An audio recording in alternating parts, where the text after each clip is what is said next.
Tendance, mon ami, chaque soir en ouverture de Smart Bourse, les infos clés du jour sur les marchés avec Pauline Gratel. Bonsoir Pauline. Bonsoir. Des marchés qui retrouvent un peu de calme, effectivement, après la déroute des métaux précieux. Les indices actions évoluent toutefois prudemment. Oui, en Europe, le Stoxx 600 a tout de même inscrit un record ce matin avant de se retourner à la baisse. En France, le CAC 40 est en repli autour de 8100 points, plombé par Publicis et Capgemini.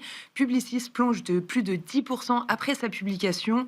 Le groupe fait état de résultats solides, mais les perspectives sont jugées trop prudentes et Capgemini cède 8%, plombé de son côté par la concurrence dans l'IA et la présentation du nouvel outil de Anthropic. Ouais, prudence également sur les marchés américains à l'ouverture, avec un Nasdaq qui ouvrait à l'équilibre tout à l'heure, mais qui baisse déjà de 1% en ce début de séance aux États-Unis. Oui, malgré la bonne copie rendue hier soir par Palantir, les comptes sont clairement supérieurs aux attentes. Les revenus sont en hausse de 70% au quatrième trimestre, soutenus par la forte demande en IA et la bonne tenue de la demande gouvernementale, avec notamment un accord pouvant attendre 10 milliards de dollars avec le Pentagone.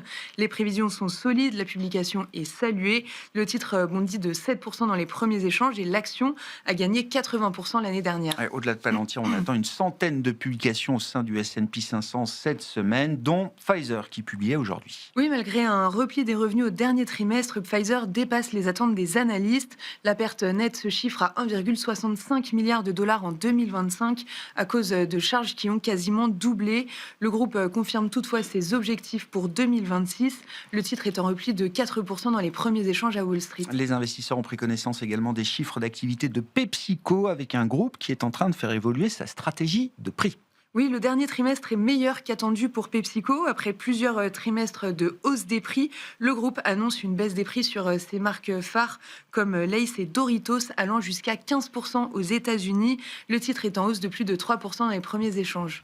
Et puis en France, sur le plan macroéconomique, la première estimation pour l'inflation en janvier était attendue et c'est loin d'être une bonne surprise. Oui, l'inflation française en données harmonisées recule de 0,3% sur un mois en janvier, un repli plus important que le mois précédent.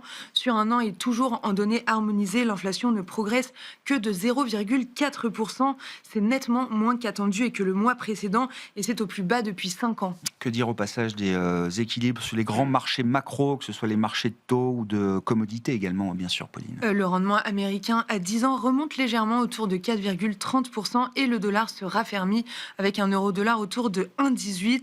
Un point de situation aussi sur les métaux précieux s'impose. L'or rebondit de plus de 6% autour de 5 000 dollars et l'argent bondit de son côté de 15% et se rapproche à nouveau de 90 dollars. Quel sera le programme à l'agenda demain pour les investisseurs ? Les investisseurs attendent demain la première estimation de l'inflation du mois de janvier ainsi que les PMI services de la zone euro.